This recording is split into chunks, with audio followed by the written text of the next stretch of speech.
ఇది hair fall అనేది చాలా రీజన్స్ ఉంటాయండి. నేను ఒక 3, 4 పార్ట్స్ లాగా డివైడ్ చేసి ఎక్స్‌ప్లెయిన్ చేసుకుంటా వెళ్తాను. మనం తినే ఫుడ్ ద్వారా మన హెయిర్ లాస్ లేకుండా ఎలా చేసుకోవచ్చు?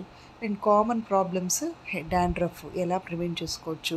మనం తీసుకునే రెగ్యులర్ డైట్ ద్వారా అనేది మనం ఒకసారి చేసుకుందామండి డిస్కషన్. అయితే ఈ యొక్క తల మీద ముందు మనము ఫస్ట్ ఆఫ్ ఆల్ హెయిర్ లాస్‌కి కారణం ఏంటి అంటే హార్మోనల్ ఇంబాలెన్స్. ఒక ఎలోపేషియా అంటే ఒక పర్టికులర్ ఏరియాలో హెయిర్ రాలిపోవడం, stress and anxiety, genetical disorders and many more, iron deficiency, anaemia రక్తహీనత, లాక్టేటింగ్ మదర్స్, ప్రోటీన్ లాస్. తర్వాత ఒక్కొక్క మనిషికి ఒక రీజన్ ఉంటుంది. ఇప్పుడు మనం ఏం చెప్తాం, ఇవన్నీ తీసుకోండి అని చెప్తాం, డైట్ కాన్షియస్గా ఉండండి, బ్లడ్ సర్క్యులేషన్ చక్కగా అయ్యేటట్టు, ఫేస్కి బ్రెయిన్కి అందేటట్టు ఆక్సిజన్, కొన్ని రకమైన ఎక్సర్సైజెస్ చెప్తాం. అయితే ఒక్కొక్క మనిషికి ఒక రీజన్ ఉంటుందన్నమాట అసలు ఎందుకు హెయిర్ ఫాల్ అవుతుంది అనేది ముందు మనం డయాగ్నోస్ చేసుకోవాలి. ఎగ్జాంపుల్, థైరాయిడ్ ప్రాబ్లం, లేదంటే ఇంకేదైనా పాస్ట్ హిస్టరీలో హెల్త్ ఇష్యూస్, ఫ్యామిలీ హెరిడిటరీ వంశపారపరంగా బాల్డ్ హెడ్ ఇవి రావడం. మనం ఫస్ట్ హెయిర్ ఫాల్ అవ్వగానే ఎక్కువ అవుతుంది అనిపిస్తే రీజన్ అనేది మనం ఐడెంటిఫై చేసుకోవాలి. ఆ తర్వాతే ఇవన్నీ పనిచేస్తాయండి. ఇంకొక ముఖ్యమైన విషయం ఏంటంటే ఎప్పుడు కూడా అవుట్వర్డ్ ఎక్స్టర్నల్ అప్లికేషన్ అనేది కొంతవరకు మాత్రమే పనిచేస్తుంది. 80% మన ఫుడ్ ఇంటేక్ న్యూట్రిషియస్గా ఉంటే ఆ తర్వాత ఎక్స్టర్నల్ అప్లికేషన్ 20% పనిచేస్తుంది. అది కూడా ఆయిల్స్, మసాజ్ అనమాట. మసాజ్ చేయడం వల్ల ఏమవుతుంది, స్కాల్ప్ అనేది మాయిశ్చర్గా ఉంటుంది. అంటే డ్రై అయిపోకుండా, ఎక్కువ డ్రై అయిపోయింది అనుకోండి డాండ్రఫ్ వైట్ స్కేల్ లాగా వస్తుంది. అది ఫంగల్ ఇన్ఫెక్షన్ అయితే ఎల్లో కలర్ స్కేల్స్ లాగా వస్తుంది. సో ఈ స్కాల్ప్ అనేది మనకి సాఫ్ట్గా, సున్నితంగా ఉండాలి. డ్రైగా అవ్వకుండా కొంచెం మాయిశ్చరైజ్ అంటే సాఫ్ట్ టెక్స్చర్లో ఉండాలి.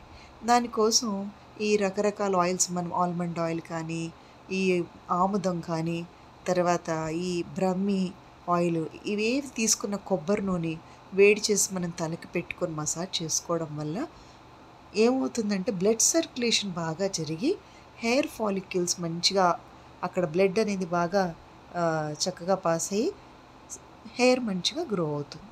That is the first reason.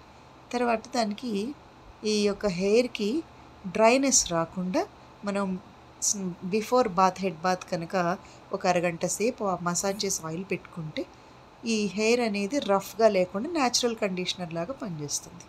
అయితే ఇందులో ఈరోజు మనం ఒక 4-5 థింగ్స్ తెలుసుకుందామండి. ఎలా అంటే ఆనియన్ రిచ్ ఎట్ సల్ఫర్ కాబట్టి అది ఎక్స్టర్నల్ అప్లికేషన్కి మంచిదే, ఇంటేక్ కూడా మంచిదే. పెరుగు ఎంత తీసుకుంటే ప్రోబయాటిక్ కాబట్టి అది ఎక్స్టర్నల్ అప్లికేషన్కి పెరుగు చాలా సాఫ్ట్నెస్, మాయిశ్చర్ ఇస్తుందండి. హెయిర్కి సాఫ్ట్గా, సిల్కీగా అవుతుంది హెయిర్. ఎందుకంటే అందులో ఉన్న అలాంటి సాఫ్ట్ నేచర్ అండ్ టెక్స్చర్ మనకు వస్తుందన్నమాట, అది ప్రోబయాటిక్ కాబట్టి. ఆ తర్వాత ఇంకొకటి, milk is rich with vitamin D కదా, అది కూడా వన్ ఆఫ్ ద రీజన్. ఇంకొకటి ఏంటి అంటే ఈ యొక్క ఫెనుగ్రిక్ సీడ్స్ అండి, మెంతులు it self they are medicine అనమాట. మెంతులు అంటేనే ఒక మెడిసినల్ ప్రాపర్టీస్ కలిగి ఉంటాయి. చక్కగా మెంతులు వాటరు, లేదంటే ఈ కలంజీరా అంటాం, black cumin seeds, aloe vera gel, main aloe vera అండి. అలోవీరాకి చాలా వైటమిన్స్ ఉంటాయి, అదొకటి. అప్పుడప్పుడు కొంచెం హెన్నా ఆకులు, ఈ హైబిస్కస్ లీవ్స్, హైబిస్కస్ ఫ్లవర్స్, ఇట్లా పొటాషియం రిచ్ ఫుడ్స్ మనం బాగా తీసుకుంటే avocado, banana, spinach, white beans, water melon, ఈ పొటాషియం రిచ్ ఫుడ్స్ ఏంటో చెక్ చేసుకొని తీసుకోవాలి. తర్వాత వైటమిన్ B6 అండి, పంప్కిన్ సీడ్స్, సన్ఫ్లవర్ సీడ్స్, రకరకాల పప్పు దినుసులు. తర్వాత ఆల్మండ్స్ చాలా మంచిది హెయిర్కి, మెయిన్ గ్రోత్ ఆల్మండ్స్. స్పినాచ్ మంచిది. తర్వాత బ్రాకెల్లీ, క్యాలీఫ్లవర్, ఇలా Amla.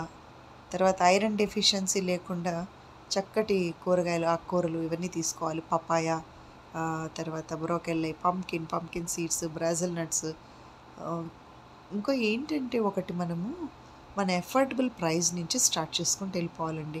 Berries, citrus fruits, avocado, తర్వాత ఆనియన్ది. ఇప్పుడు మనం ఇంకొకటి రైస్ వాటర్, మనం జనరల్గా యూస్ఫుల్ టిప్లో దాంట్లో ఉన్న స్టార్చ్ అండ్ మినరల్స్ వల్ల ఇది రైస్ కూడా వాటర్ కూడా హెల్తీగా ఉంచుతుంది హెయిర్ అనేది మనకి జస్ట్ ఈ మధ్య రీసెంట్గా అది స్టార్ట్ అయింది అది తెలుసుకోవడం. అయితే ఇంకొక విషయం ఏంటంటే బనానా పీల్ అండి. బనానా పీల్ కానీ బనానా కానీ లేదా పపాయ కానీ ఇవి హెయిర్ మాస్క్గా చాలా బాగా పనిచేస్తాయి.